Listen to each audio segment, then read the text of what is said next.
Hi everyone, welcome to the Gardens and Graveyard channel. Today I'm just wandering around in the garden and doing just a bunch of little small projects. I have some alliums I want to move. I have some tulips to deadhead and some weeding to do. I want to maybe do a little fertilizing in the greenhouse, just little things. It's still pretty early in the morning, so everything's pretty shady. So I try to find a sunny spot because I feel like I'm in a black hole. Okay, so yeah, I just want to just kind of wander around the garden and do little maintenance things. When Spencer gets up, we'll probably work on a bigger project. We did a bunch of traveling over the last couple of days, and so traveling can often kind of wipe Spencer out with his Parkinson's. It's just it's a lot on his body. So after a travel day, we like to take a couple of days just to rest, but it is so beautiful, and this whole week is going to be really great weather, and so I want to take advantage of that, but we want to respect our boundaries and our abilities with our bodies and our minds. And I'm just so inspired. I spent the whole weekend at Bauman's Farms, and I got to meet Janie from Dig Plant Water Repeat, and Claudia from Gardening with Claudia, and Kate from Hello Garden. I met the folks from Rain and Shine. They're on Instagram, and a bunch of really lovely garden friends, new friends that I got to meet and have really fun gardening conversations with. So it was just really inspirational to be on the farm, in the nursery, and around people who speak my language. And of course that means I really want to get out in my garden today and just look at how beautiful things are and help it look a little more beautiful without working super hard, because it's just like one of those days. It's a just nice relaxing Sunday. So I'm gonna just kind of share with you the different things that I'm doing throughout the day and little projects here and there, and I hope you enjoyed it.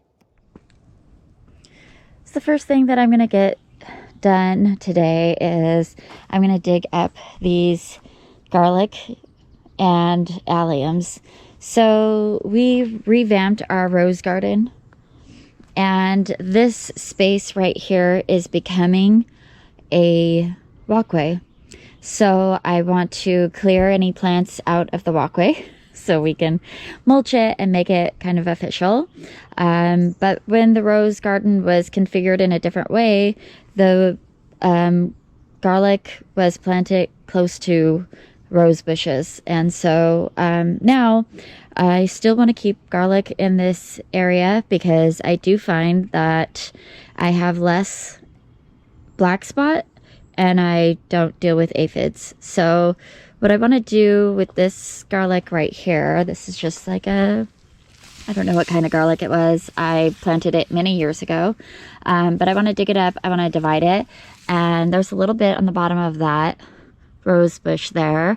I'm just going to put it on the bottom of my larger roses in the back, back here.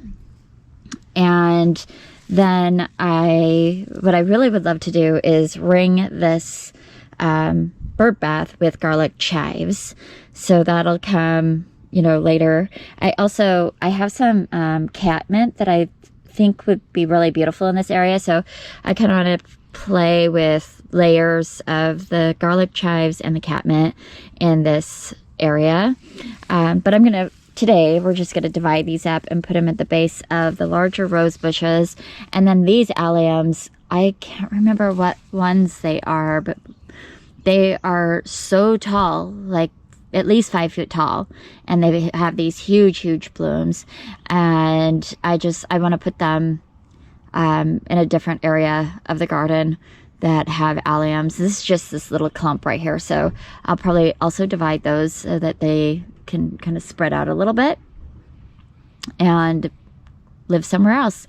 And then I'll do a little weeding. We've got some moss and Oregon strawberry, and we have buttercup. I see a dandelion, there's also a little bit of bindweed coming back in this garden, which we haven't been dealing with that for a couple of years, so that's interesting that it's coming back. Anyway, so just you know, just a little bit of light maintenance. So I'm gonna grab my shovel and get these guys dug up.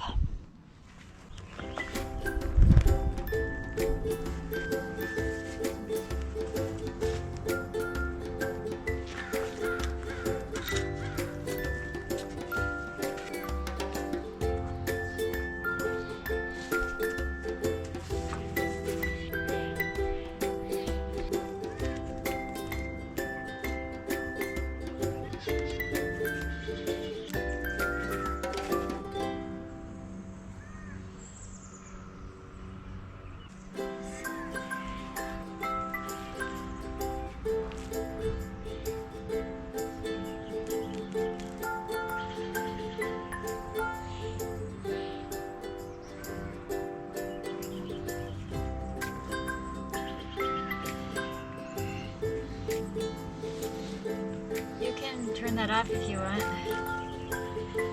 It just has already happened.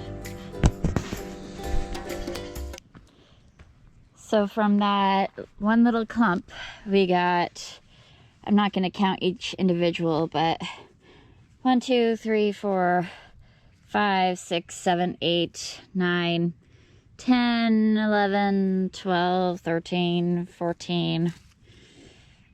Probably divide that, 15. You know, 2 or 3 little clumps of garlic, and I'm just gonna put 4 or 5 around the base of every tall rose that we have. The little ice, what is it, the Italian ice, oh so easy roses, and the ice bay, Italian ice bay down there. I'm not going to put garlic around those because they're so small. I don't want the garlic to be taller than them. That would be silly looking to me. But yeah, we're just gonna at least get these guys spread around a little bit, and then I can get some weeding and make a decision about this clump, whether I keep it in a clump or divide it. I can see here that there's, this looks like a regular garlic right there. Oops. 1, 2, 3, 4, 5, 6, 7, 8, 9, 10 bulbs in here that I could spread out a little bit, or I could leave them kind of bunched together. I kind of think I'm gonna spread them out. I just need to see where there's gonna be room. So let's get this garlic planted.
All right, so we have our pathway all weeded, we have our alliums pulled up, we have our garlic pulled up, divided, and placed around all the roses in the rose garden.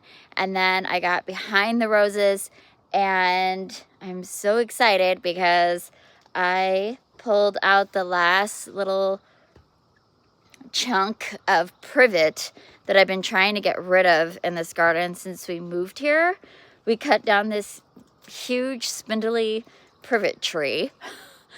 Like how it grew that tall, I have no idea, but it did. And it just keeps sprouting back. And it had a really extensive, big, fat root system. And it was impossible to just dig out. And so we just kept cutting it back, trying to suppress it. And today, I got it out. So, and I saved it to show you. All right, so this is what it would look like right above ground. The green leaves that are coming out again. And I got the taproot. Yeah. And like adjacent to that, it was the big roots underneath were rotting. So I'll turn the camera around and show you what those look like, because I was able to dig those out as well. This is what the roots underneath the ground look like. You can see my hand here. They are huge. And they're rotting. And they could have been left in the ground, but we had such an issue with this thing re-sprouting like this that I just felt more comfortable pulling it out. And this is the second piece right here.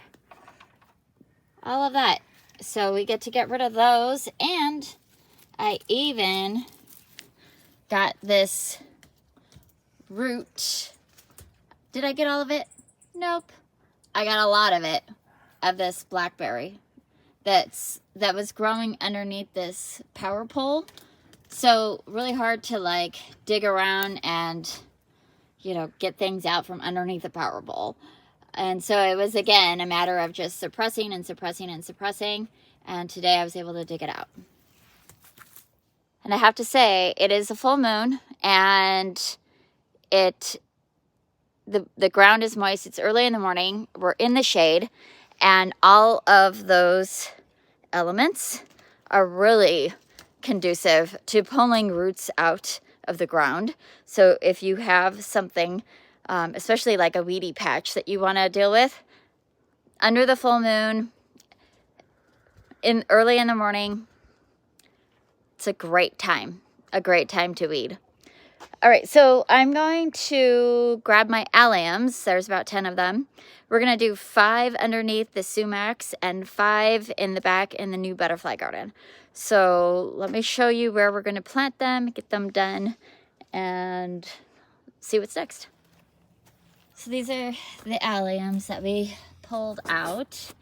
I want to gently see what happens when I kind of tease them out of the soil, because I would love to separate them out.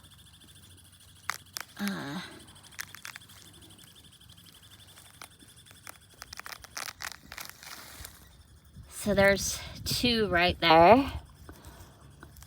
And I would like to just, underneath the sumac, I want to just kind of dot them around. And then in the butterfly garden, we'll put them in a big group. So the sumac is over here. This tree. It is underplanted with all kinds of fun things, but what's most fun right now is all of this columbine. Oh, it's looking so good. It's all budded up. It's getting ready to bloom everywhere. There's, I don't know, maybe like 6 varieties of columbine in here. And then we do have a few short alliums.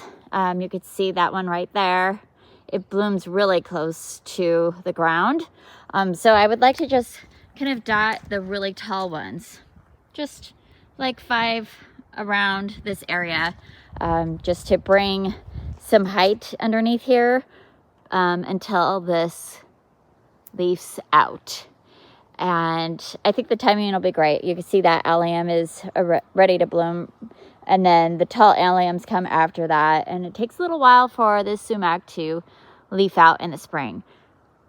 So I'm just going to find a couple of like random areas in here. It's pretty full of columbine and some other fun things.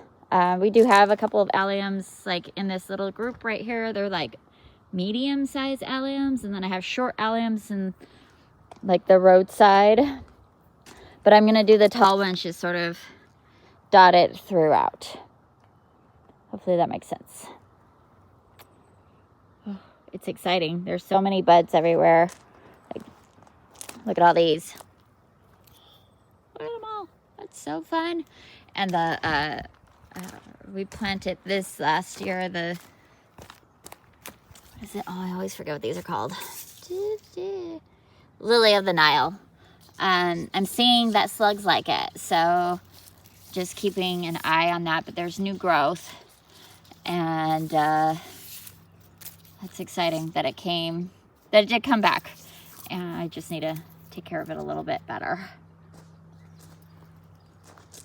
Oh, the columbine, it's so fun.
All right, so now we're meeting in the backyard, and this is the area that I had a spiral butterfly garden for several years, and we took it out last fall, and because I just wanted to change some things in the spiral, we had put 3 levels in and really piled up the mulch in levels, and then the soil in levels, so that we'd have like this spiral effect. But over the years, especially planting perennials, the soil just kept sinking and sinking, and eventually it was flat and really wonky because it wasn't level to begin with. And anyway, if you want to know what my butterfly spiral looked like, I'll link the videos down below, how I built it and what it looked like.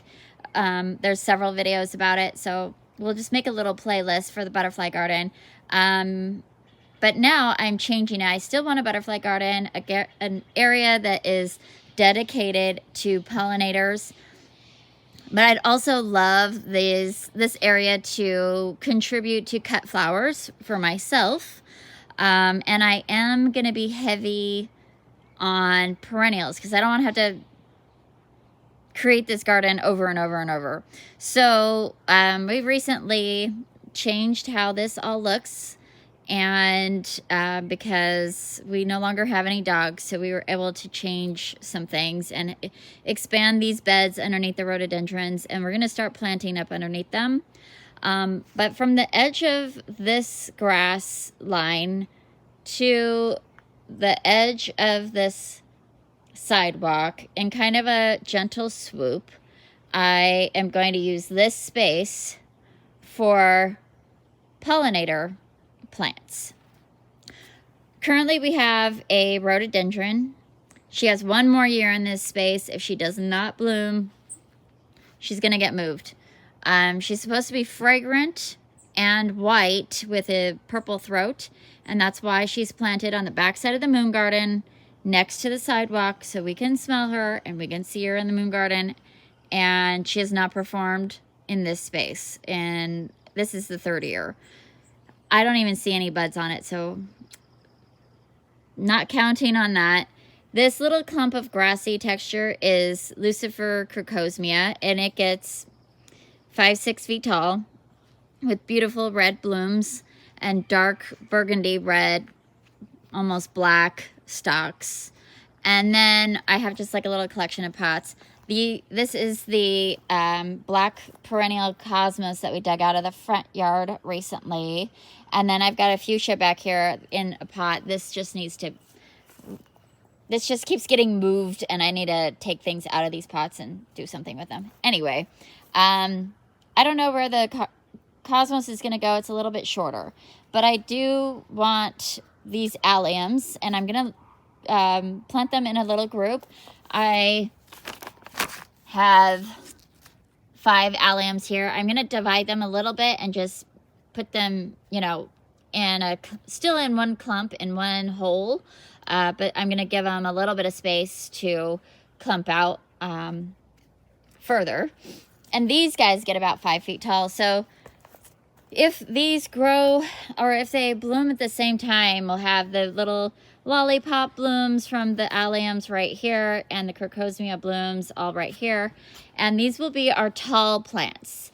And then we will gradually bring the plants down to have shorter plants along this, this little swoop that I'm going to create.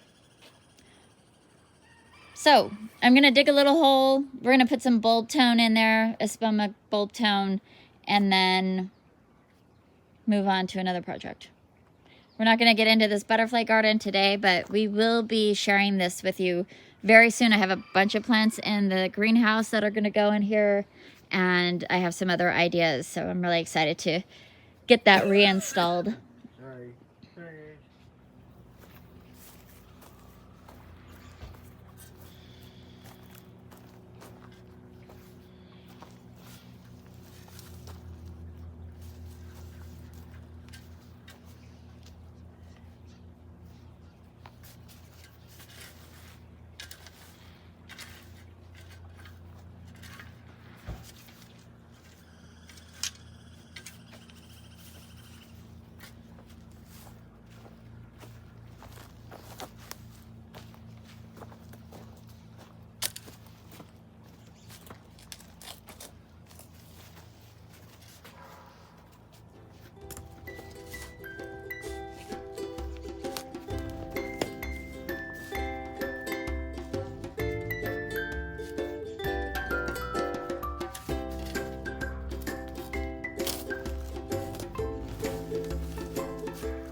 there's a whole lot of baby slugs inside that.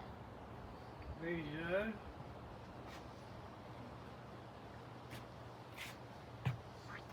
Inside of a tulip? This tulip was all closed Right. up, and I touched it, and it just popped off the stem, and I wanted to see if it was one of the full, like, double ones. I open it up, and there's all these little tiny baby slugs. Great. There's little slugs you could see, but tiny, tiny, tiny slugs too. That's great. Gross. So they're just like living inside the tulip flower. I've never opened up a closed tulip before.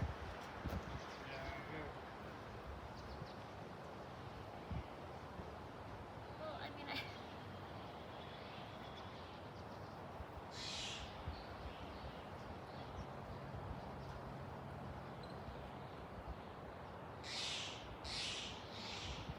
there's a couple in there. Weird? Great. Okay, now we know.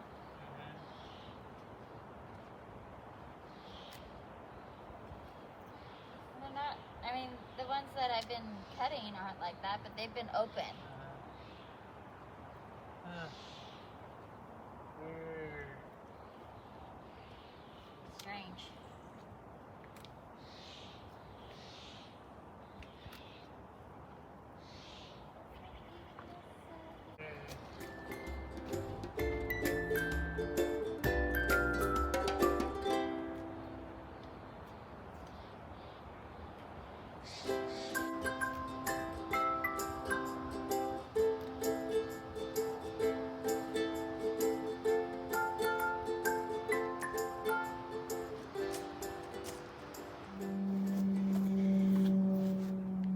How beautiful is that compost? Sometimes I just love deadheading flowers just to see how pretty the compost bin looks. All right, so my tulips are all cleaned up. They look much better. My daffodils are deadheaded. I still see one that needs to be deadheaded. That's okay. Still lots coming on. Not so many buds anymore. There's just a few little tiny buds still, but most of them have opened up. I wanted to show some of them up close. Look at that one. Isn't it beautiful? And then, like, I love these ones. I have these ones in the backyard too. And look at this. Look how full that is. That's amazing. And then look at the inside of this one. Isn't that cool? And the inside of this one is like that. And then I've got a red super full one like that. These are super awesome. And then, yeah, I mean, kind of the same deal over here, just really beautiful oranges and reds, more of the extra full reds. Some of them, like this one, will probably lose its petals today, but sometimes I just can't resist. I need to leave them up for a little while longer. So we've got the red and white one here, but we also have a pink and white one. It's really pretty. So exciting.